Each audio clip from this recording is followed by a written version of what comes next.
Hello students, आज हम class 6 का चैप्टर 7 स्टार्ट करेंगे, दैट इज़ फ्रैक्शन।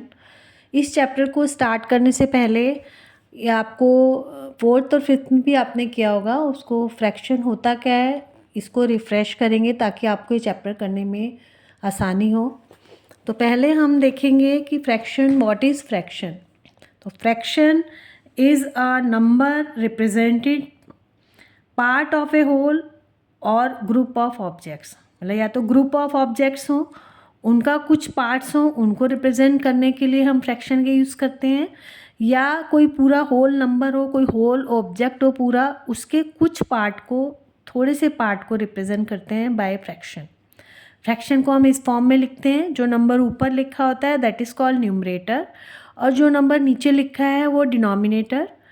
हमेशा जितने पार्ट में किसी भी ऑब्जेक्ट को हम डिवाइड करते हैं इक्वल पार्ट्स में, वो हमेशा डिनोमिनेटर में लिखा जाएगा, और जिस पार्ट की हम बात करें, मतलब शेडिड पार्ट है या जो पार्ट हमने खा लिया है, इस तरह के आपको क्वेश्चंस आएंगे, वो हमेशा न्यूमरेटर में लिखा जाएगा। तो ये बात आपको ये चैप्टर करते हुए ध्यान रखनी है, ये आपने पहले छोटी क्लास में भी किया होगा। इसमें देखो, ये पूरा 8 पार्ट्स में डिवाइड है, ये पूरा ऑब्जेक्ट सर्कल जो है, और इसके 2 पार्ट मैंने शेड किए हुए हैं। तो इसका फ्रैक्शन क्या हो जाएगा, ये 2 पार्ट शेडिड वाले के लिए अगर हम फ्रैक्शन लिखेंगे तो 2 ऊपर आ जाएगा, 8 नीचे आएगा। और अगर हम मान लो बोले अनशेडिड पार्ट है जो, इसको लिखो तो 6 ऊपर आएगा, 8 फिर भी नीचे ही आएगा। क्यों? क्योंकि अल्टीमेटली टोटल जो डिवीज़न है सर्कल का, वो 8 पार्ट्स में है। सिमिलरली इसमें देखिए 3/8 क्यों लिखा है, क्योंकि टोटल बॉल्स कितनी है, 8। इसमें लिखा है ग्रुप ऑफ ऑब्जेक्ट्स, इसके लिए कैसे फ्रैक्शन लिखना है ये बताया इसमें। तो 3 बॉल्स को हमने शेड किया है, तो फ्रैक्शन क्या हो जाएगा, 3 ऊपर आ जाएगा फॉर शेडिड बॉल्स, और 8 नीचे आ जाएगा। और अगर हम बात करें अनशेडिड के लिए, तो आपका 5 ऊपर आएगा और 8 नीचे आएगा। 8 हमेशा जितना टोटल ऑब्जेक्ट्स हैं या टोटल डिवीज़न है वो हमेशा नीचे आएगा। इस चीज़ को आपको ध्यान में रखकर ये चैप्टर करना है। Exercise 7.1, right the fraction representing the shaded portion. आपके फिगर्स बनी हुए जो आपके मैथ्स में मैंने इधर ड्रॉ कर दिए हैं, इसमें सिर्फ शेडिड पोर्शन के लिए आपको फ्रैक्शन लिखना है। फर्स्ट जो फिगर है, फर्स्ट जो क्वेश्चन है, इसमें फिगर में ट्रायंगल बना हुआ है जिसको 4 पार्ट्स में डिवाइड किया हुआ है, और इसके ओनली 2 पार्ट्स आर शेडिड। तो जैसे मैंने आपको ऊपर बताया, शेडिड जो पार्ट है उसको ऊपर लिखेंगे, और टोटल डिवीज़न है कितने, 1 2 3 4, इसको हमेशा नीचे लिखेंगे। तो इसका फ्रैक्शन क्या हो जाएगा, 2/4। नेक्स्ट आपका है सेकेंड पार्ट इसका, दैट इज़ टोटल कितने फ्रैक्शन है इसके, टोटल डिवीज़न कितने, 9, 1 2 3 4 5 6 7 8 9, और शेडिड पार्ट कितने हैं, 8। क्योंकि एक ही शेडिड नहीं है तो वो है कि 8 ही होंगे शेडिड, तो 8/9 इज़ द आंसर। इस वाले में आप देखेंगे कितनी टोटल बॉल्स हैं, 8, तो 8 हमने नीचे लिख दिया है। अगेन शेडिड पोर्शन के लिए करना है, तो शेडिड बॉल्स कितनी है, 4, 1 2 3 4। आप ध्यान से देखिए, सिर्फ 4 बॉल शेडिड है, तो answer will be 4/8। In this figure आप एक लाइन देखेंगे, इसको इग्नोर करेंगे क्योंकि टोटल जो पार्ट हैं वो 4 हैं, और ये जो एक पूरा पार्ट है ये शेडिड है सिर्फ। तो आप इसमें फ्रैक्शन इस पूरे शेडिड वाले के लिए पूछा है उन्होंने, तो ये पूरा शेडिड पार्ट कितना हो जाएगा, 1/4। 1 शेडिड है, टोटल पार्ट्स कितने हैं, 4। In this figure total part है आपके 7 और 3 आर शेडिड, तो 3 ऊपर आ जाएगा, 7 नीचे आ जाएगा। इसमें आपके फ्लावर्स देखो, नेक्स्ट पार्ट है जो, इसी सारे आपकी बुक्स हैं एनसीईआरटी की, 6 पार्ट है जो, इसमें आपके फ्लावर्स हैं 12, तो 12 हमने नीचे लिख दिया क्योंकि टोटल फ्लावर्स 12 हैं, और कितने शेडिड हैं, 3 ऊपर आ जाएगा। इस वाले पार्ट में आप देख रहे हैं कि सारी पेंसिल शेडिड है, ये वाली भी, टोटल पेंसिल्स कितनी है, 10, तो 10/10। ऐसा नहीं है कि टोटल सारी शेडिड है तो टोटल हमेशा नीचे 10 ही रहेगा, क्योंकि 10 पेंसिल्स हैं, जितने पार्ट्स हैं या जितने ऑब्जेक्ट्स हैं वो नीचे हमेशा वही आएगा, और शेडिड कितने हैं, 10, तो 10 ऊपर 10, आंसर इज़ 10/10। नेक्स्ट आपका ये फ्लावर है, इसकी पेटल्स हैं 8 and out of 8 only 4 petals are shaded, तो आंसर हो जाएगा 4/8। टोटल पेटल्स 8 हैं, 8 नीचे आ जाएगा, शेडेड क्या है 4। इस तरह ये एक बग बनी हुई है जो कि 10th क्वेश्चन है आपका। इसमें आपको देखिए बग जो है आपका हो गया, अभी ये इक्वल डिवीज़न नहीं है, लेकिन एग्जैक्टली दोनों जो पार्ट है वो मिरर इमेज है और उसको एग्जैक्टली 2 पार्ट्स में डिवाइड किया हुआ है। एक लाइन भी दी हुई है आपको, सिमेट्री बनी हुई है एक, ऐसा नहीं है कि एक पार्ट छोटा है, जितने पार्ट इसमें है उतना ही उसमें है, तो इसको एग्जैक्टली हाफ मानेंगे। तो 2 पार्ट्स में डिवाइडेड है, दैट इज़ 1/2। ऐसे ही ये आपका 8 पार्ट है फर्स्ट क्वेश्चन का। ये आपका है, इसमें टोटल पार्ट्स हैं 9 और शेडेड कितने हैं 1 2 3 4, इसलिए 4 ऊपर लिखा है, नीचे 9 आ जाएगा। ये बहुत आसान क्वेश्चन है, आप सब बच्चे इजीली कर सकते हैं, आपको कंसेप्ट अगर समझ में आता है तो। नाउ आपका सेकंड क्वेश्चन है, इसमें जस्ट ऑपोजिट है आपको, इसमें लिखा है colour the part according to the given fraction. आपको फ्रैक्शन इज़ गिवन और आपको फिगर भी बना के दिए, अब आपको डिसाइड करना है कि आपको फ्रैक्शन के अकॉर्डिंग कितने पार्ट्स को कलर करना है। तो देखो 1/6 है, मैंने आपको बोला था जितने टोटल डिविजन्स हैं वो हमेशा नीचे आएगा, तो 6 टोटल है, 1 2 3 4 5 6 और ओनली 1 पार्ट ऊपर है, तो हमने एक ही को शेड किया है, only 1 is written in numerator, तो 1 पार्ट हम शेड करेंगे। Similarly in the second question 1/4 figure is divided into 4 parts और ऊपर न्यूमरेटर में 1 है, तो हम ओनली 1 इसका जो पार्ट है उसको कलर करेंगे, शेड करेंगे। इसमें भी 3 पार्ट्स में डिवाइड है फिगर और ऊपर 1 है क्योंकि न्यूमरेटर में, और हमको बताया है कि जिस न्यूमरेटर में वो पार्ट लिखा होता है जिसके हम बात कर रहे हैं, तो इसे ओनली 1 पार्ट को शेड करेंगे। इन दिस फिगर 3/4 है, तो हमने देखो 3 पार्ट्स को शेड किया है 1 2 3। इन दिस केस 4/9 है, तो 4 पार्ट्स कलर होंगे 1 2 3 4। तो ये बहुत आसान क्वेश्चन है, इसको भी आप इजीली कर सकते हो। नाउ क्वेश्चन नंबर 3, इसमें आपका है identify the error if any. क्यों कह रहे हैं ये क्वेश्चन है, इसमें आप अगर कोई एरर है तो आइडेंटिफाई करो। तो यस, आप देखो ध्यान से देखो, इसमें आपको क्या दिखाई दे रहा है कि सारे पार्ट्स जितना नीचे लिखा है डिनोमिनेटर में उतने पार्ट में तो डिवाइड है, लेकिन all the parts are not equal. देखो इसमें ये छोटा है, ये बड़ा है।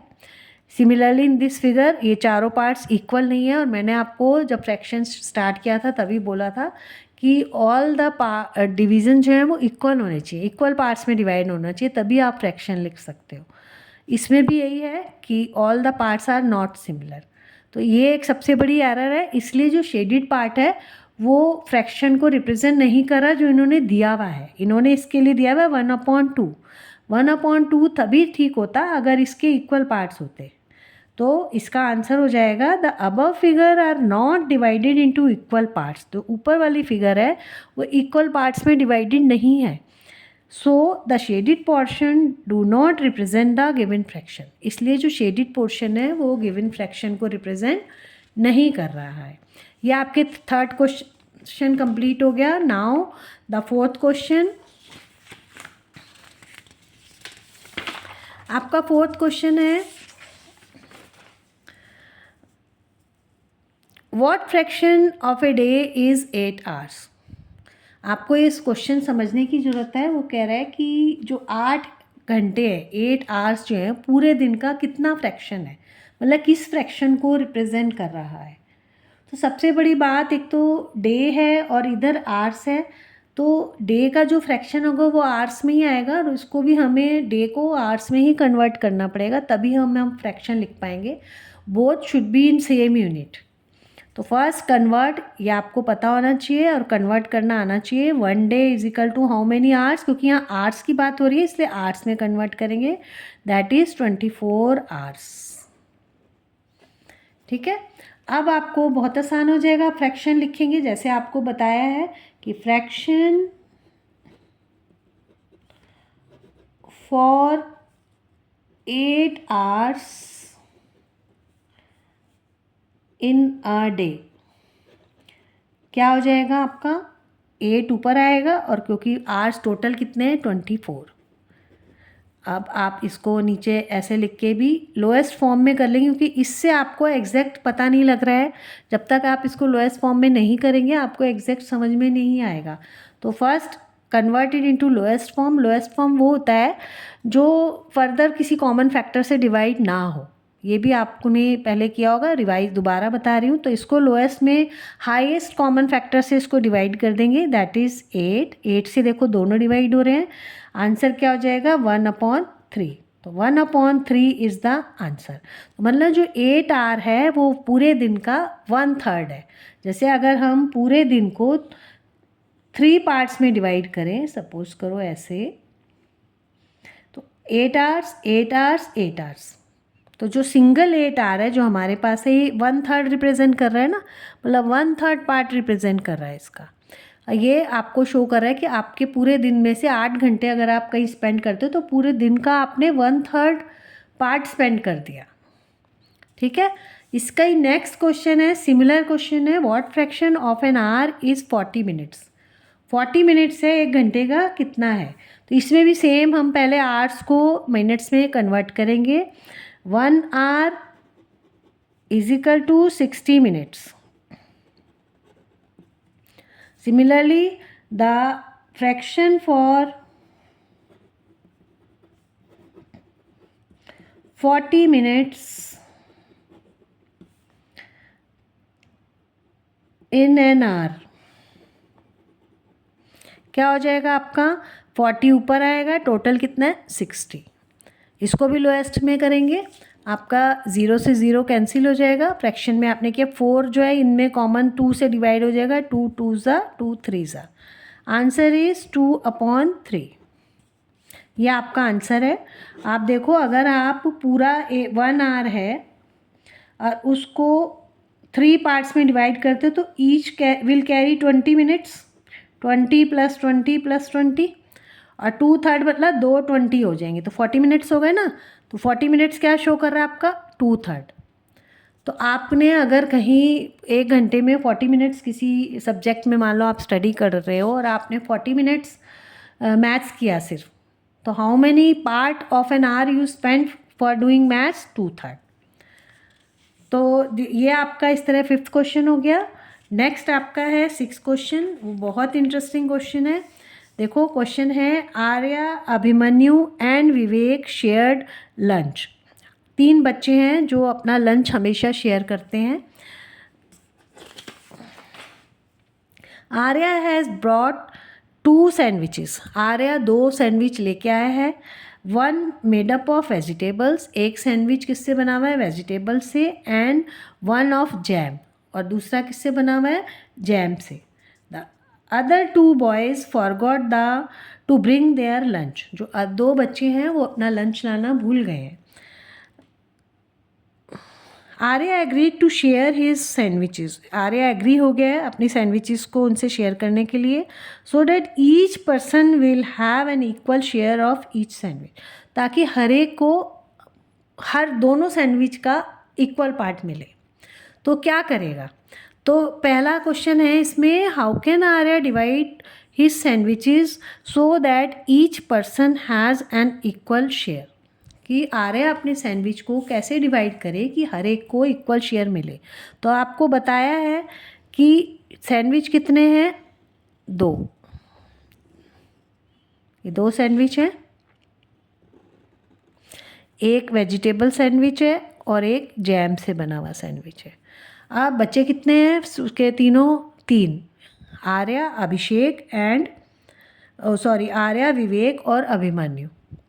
तो वो क्या करेगा कि तीनों को दोनों सैंडविच का टेस्ट भी मिले और इक्वल पार्ट्स करे। तो बहुत आसान है, अगर वो ईच सैंडविच को 3 इक्वल पार्ट्स में डिवाइड कर देता है तो each will get both sandwich and equal parts. दोनों सैंडविच भी खा लेंगे वो, दोनों तरह के, एक वेजिटेबल भी जैम वाला भी, और इक्वल पार्ट्स में मिलेंगे। तो इसने क्या करा, वो यही पूछा उसने कि हाउ मैनी पार्ट्स। तो आप लिखोगे Arya will divide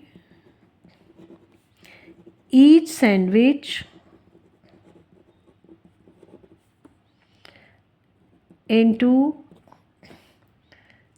3 equal parts.